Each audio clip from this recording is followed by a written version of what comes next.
Eu nunca fui de acreditar nessas coisas. Sempre achei que o povo do interior aumentava muito as histórias. Hoje, eu já não tenho tanta certeza. Morei até os meus 20 anos num sítio que ficava uns 5 quilômetros da cidade. Era aquele tipo de lugar onde, depois das 6 da tarde, você não escutava mais carro, só grilo, sapo e de vez em quando um cachorro latindo bem longe.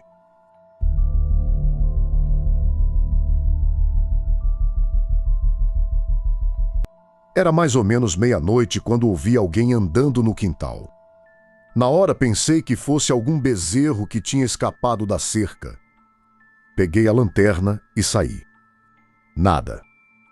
Iluminei o curral, o galinheiro, o pomar. Não tinha absolutamente ninguém. Voltei para dentro meio sem entender. Uns 10 minutos depois ouvi de novo. Só que dessa vez não parecia alguém andando. Parecia que alguém arrastava o pé devagar, bem em volta da casa. Fiquei parado, escutando.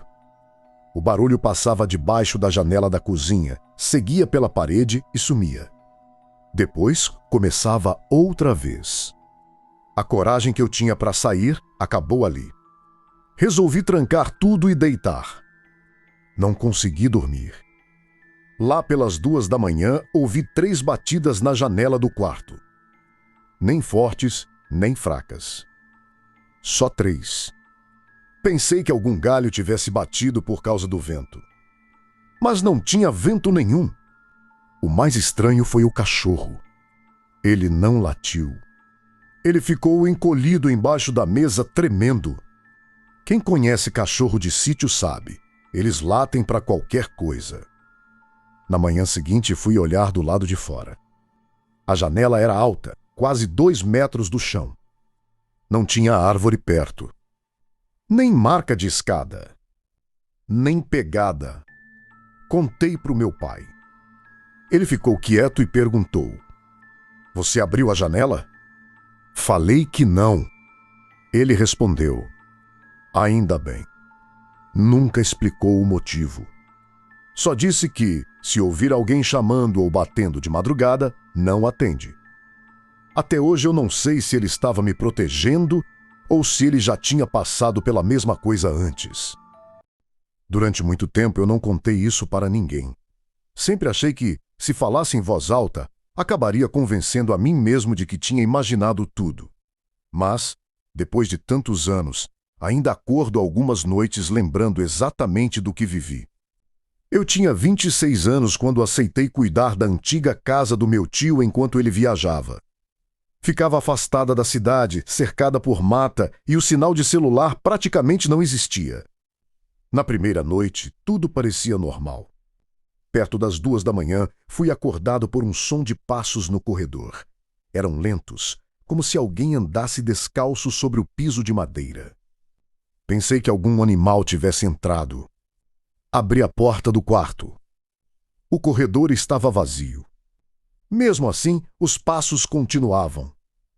Não vinham da minha frente. Vinham atrás de mim. Virei imediatamente. Não havia ninguém. Fechei a porta e tentei voltar a dormir. Foi então que ouvi 3 batidas. Toc, toc, toc. Na janela. A cortina estava fechada. Demorei alguns segundos para criar coragem. Quando a afastei, não havia pessoa alguma do lado de fora. A única coisa estranha era o vidro. Estava coberto por marcas de mãos. Como se alguém tivesse pressionado as palmas contra ele. Pelo lado de fora. No dia seguinte, perguntei ao meu tio se alguém costumava aparecer por ali. Ele ficou em silêncio por alguns instantes e apenas respondeu: "Se ouvir alguém chamando seu nome durante a noite, não responda." Achei que fosse uma brincadeira. Na segunda madrugada, aconteceu.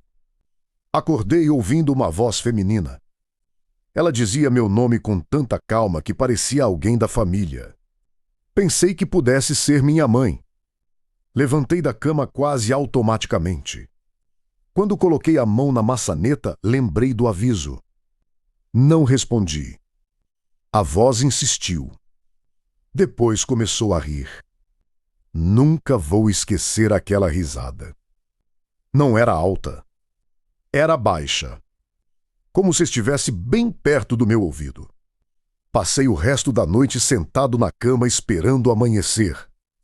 Na terceira noite, decidi ir embora. Arrumei minhas coisas antes do pôr do sol. Enquanto fechava a mochila, percebi algo pelo espelho do quarto. Havia uma mulher parada atrás de mim. Muito magra. Os cabelos escondiam completamente o rosto. Virei imediatamente. O quarto estava vazio. Olhei novamente para o espelho. Ela continuava lá, imóvel. Então levantou lentamente um dos braços e apontou para a porta. Foi quando ouvi alguém bater. 3 vezes. Toc, to, to. Abri a porta no mesmo instante. Não havia ninguém. Quando voltei a olhar para o espelho, ela havia desaparecido. Saí da casa naquela mesma hora. Durante anos, contei essa história como a prova de que havia alguma coisa naquela casa. Mas, com o passar do tempo, algumas lembranças começaram a ficar confusas. Havia detalhes que eu já não sabia dizer se realmente tinham acontecido ou se minha mente havia completado os espaços vazios. Foi por isso que procurei ajuda psicológica. Na primeira consulta, a psicóloga ouviu tudo em silêncio. Quando terminei, ela fez apenas uma pergunta. Você tem certeza de que essas lembranças aconteceram exatamente dessa forma? Aquilo ficou martelando na minha cabeça. Nas semanas seguintes, comecei a recordar coisas que eu havia esquecido. Naquela época, eu quase não dormia havia dias. Estava vivendo uma fase difícil da vida, tomado pela ansiedade e pelo estresse. Também bebia mais do que deveria e misturava álcool com remédios para conseguir descansar. Minha memória daqueles dias era um quebra-cabeça. Resolvi voltar a casa depois de tantos anos. Ela continuava abandonada. Entrei. Os corredores pareciam menores. O quarto era apenas um quarto velho. A janela onde ouvia as batidas estava quebrada havia muito tempo. E o espelho? O espelho simplesmente não existia. No lugar dele havia apenas uma parede de madeira envelhecida. Procurei antigos moradores da região. Ninguém conhecia histórias sobre fantasmas. Meu tio, já bastante idoso, ficou em silêncio quando toquei no assunto. Depois respirou fundo. Eu nunca viajei. Olhei para ele sem entender. Como assim? Eu estava aqui o tempo todo. Você chegou completamente abalado. Passou 3 noites trancado naquele quarto. Falava sozinho. Acordava gritando. Às vezes dizia que havia alguém chamando você no corredor. Eu tentei convencer você a ir embora comigo, mas você dizia que precisava descobrir quem estava na casa. Meu corpo inteiro gelou. Segundo ele, ninguém bateu na janela. Ninguém apareceu no espelho. Ninguém caminhava pelo corredor. Quando finalmente aceitei sair da casa, desmaiei de exaustão. Passei 2 dias internado. Os médicos disseram que eu estava sofrendo um episódio de estresse severo provocado pela falta de sono.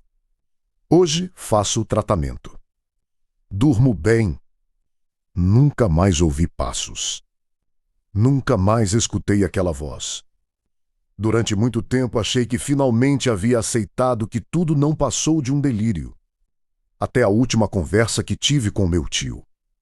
Antes de ir embora, ele me acompanhou até o portão. Ficou me observando entrar no carro. Quando liguei o motor, ele bateu de leve na janela e disse: "Ainda bem que você nunca respondeu quando ela chamava seu nome." Senti um frio atravessar meu corpo. Eu nunca havia contado a ninguém que a voz era de uma mulher. Nem à psicóloga. Nem aos médicos. Nem ao meu tio. Olhei pelo retrovisor. Ele continuava parado no portão. Parecia assustado. Como se tivesse percebido naquele exato instante que havia dito mais do que deveria. Nunca mais toquei naquele assunto.